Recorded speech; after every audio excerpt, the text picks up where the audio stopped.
Seguimos en la sala de entrevistas con nuestro segundo invitado, el asambleísta Adrián Castro de ADN. Asambleísta, muy buenos días.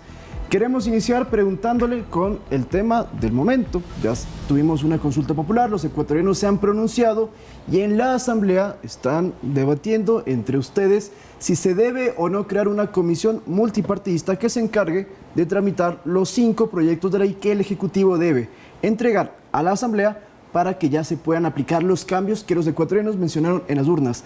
Asambleísta, ¿por qué todavía no hay un consenso entre bancadas para decidir si se crea o no esta comisión? Buenos días, bienvenido. Muchas gracias, quiero agradecerles por la invitación antes, querida Mercedes, Lautaro, pues decirles a los ciudadanos que estamos a la espera de que lleguen los proyectos de ley que son de iniciativa del Ejecutivo, tal y como planteó la consulta popular, y una vez que lleguen los mismos, la Asamblea tiene el espacio de 60 días para poder trabajar en ellos. Yo espero de todo corazón y con la misma sintonía que hay que tener con la gente de nuestro querido país, que el tema salga antes, salga antes de los 45 días.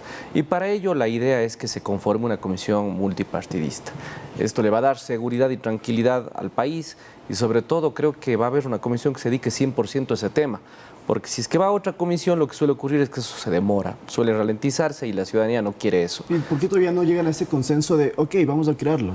Bueno, yo estoy seguro de que eso va a pasar. ¿Por qué razón? Porque hemos conversado extraoficialmente con algunos colegas y la idea es que todas las bancadas se sientan representadas dentro de una comisión de manera democrática, de tal manera que yo no creo que ahí debería haber un contrapeso mayor de una bancada que de otra. Debería haber equidad y sobre ese camino hemos conversado y así se va a dar, estoy seguro de que... ¿Y quién podría liderar esa comisión ocasional, esa comisión multipartidista? Para eso sí se necesita un consenso y yo creo que no habría ningún problema siempre y cuando las bancadas se encuentren representadas en igual número de asambleístas dentro de la misma, así que no creo que exista ninguna discusión en ese sentido. Ustedes como bancada oficialista ¿aspirarían a ser los presidentes de esa comisión? Yo creo que todas las bancadas aspirarían a eso. Sobre todo creo que la bancada de ADN, sobre todo que está enfocada en un tema de viabilizar las leyes actuales, sobre todo las de seguridad que se plantearon en la consulta, sin duda que habrá un interés mayor para que los tiempos se acorten y las cosas salgan más rápido, por supuesto que sí.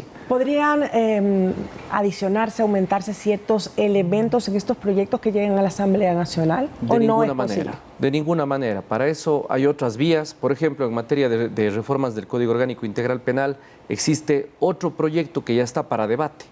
Entonces, en ese proyecto ya hay muchos temas que se discutieron, a pesar de que se pidió y se exigió al presidente de la Comisión de Justicia en esa época que incorpore algunos otros temas. Ya la necedad pesó sobre los otros asuntos, pero en este momento tenemos el proyecto de reforma que está planteado por todos los ecuatorianos y aprobado por más del 70% del país, y el otro proyecto en donde básicamente se tiene que votar. Se unifica eso y sale al registro oficial, así debería ser. Es decir, no se puede afinar, no se puede mejorar los textos, también no se puede hacer absolutamente nada. Hay que modular en parte ciertas cosas. Por ejemplo, si hablamos en materia de lo que votamos nosotros hace un par de domingos, que es básicamente el tema del incremento de las penas.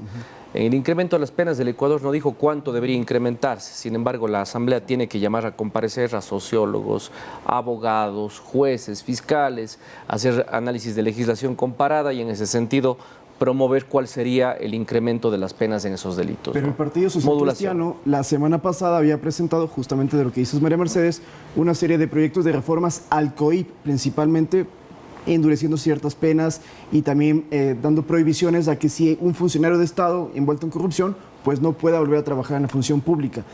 Pero con lo que usted nos dice entonces, ¿no sería viable que eso se tramite en esta comisión? No es viable por una sencilla razón, porque ese proyecto que me acaba de decir Lautaro es un proyecto que se ingresa por secretaría para que pase por el trámite ordinario, es decir, falta el primer debate y para que llegue el segundo pasará algún tiempo. Entonces no tiene nada que ver con el proyecto que aprobó el país entero hace 2 semanas. Sobre ese mismo tema, para cerrar el tema de la consulta, hubo una pregunta, 2 preguntas de hecho, que no fueron aprobadas por el Ecuador. Una de ellas hablaba sobre el trabajo, las reformas para el trabajo por horas, y el Partido Social Cristiano dice que va a presentar 2 nuevas alternativas.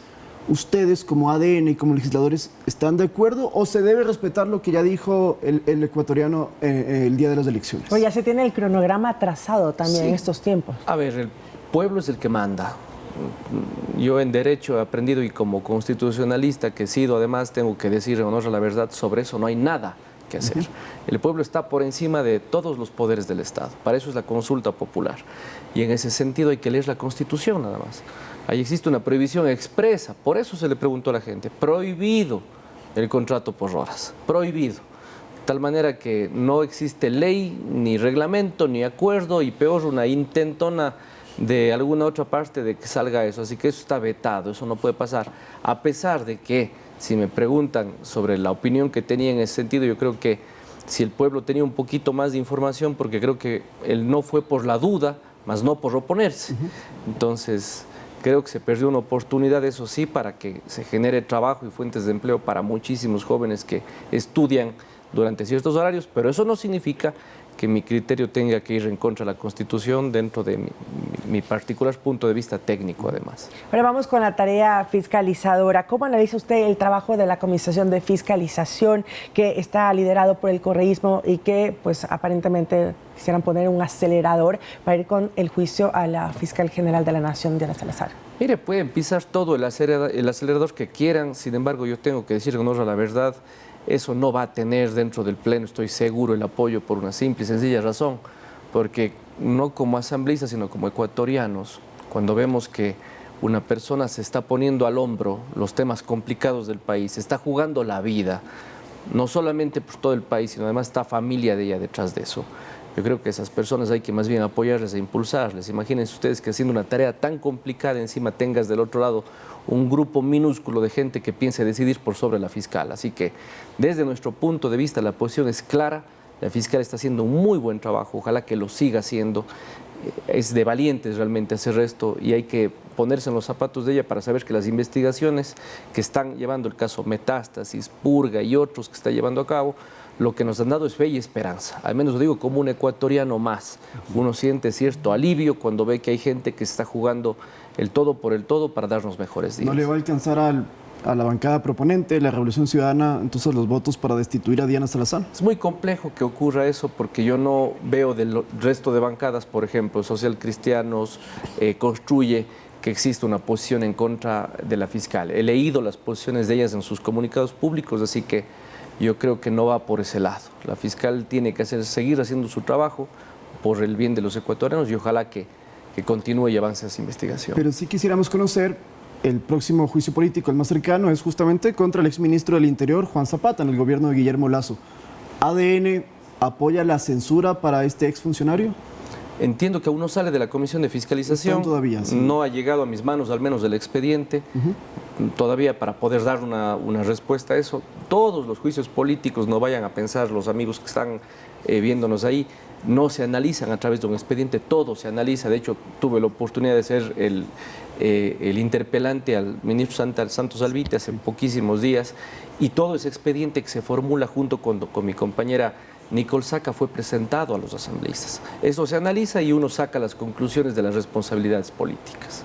Para finalizar, ¿cómo evalúa, y cambiando de tema, asambleísta, cómo evalúa el trabajo de la prefectura de la SUAY, de la alcaldía de Cuenca, frente a los desastres naturales que está pasando en la provincia y en su ciudad también? Bueno, lamentablemente ocurrió un deslave como el que ocurrió hace 2 años en la zona de Marianza, en la zona de la parroquia Sayausí de Cuenca, que por ventaja ha sido en menores proporciones y dimensiones que lo que ocurrió hace 2 años. Eso no significa que no sea un problema, porque eso primero nos deja con una situación de apoyo a las familias que están ahí, ¿no es cierto? Este caso entiendo que 2 familias, por suerte, antes eran 12 familias, me parece, hace 2 años, y sobre todo una desconexión vial con la zona de Guayaquil, es decir, entre Cuenca y Guayaquil este rato hay una desconexión. Yo he visto unidad este rato en el tema del Ministerio de Transporte y Obras Públicas, que junto con la maquinaria, tanto municipal y prefectura, están trabajando juntos en reactivar eso. Y yo abrigo en que eso solucionen en un par de días, pero sobre todo que existiendo ya el terreno, que hace 2 años, vía el trámite que hizo el Midubi al municipio de Cuenca, ya obtuvo, de hecho, el año anterior un terreno para poder reubicar a la gente, porque esa gente vive en una zona muy peligrosa, se puede arreglar.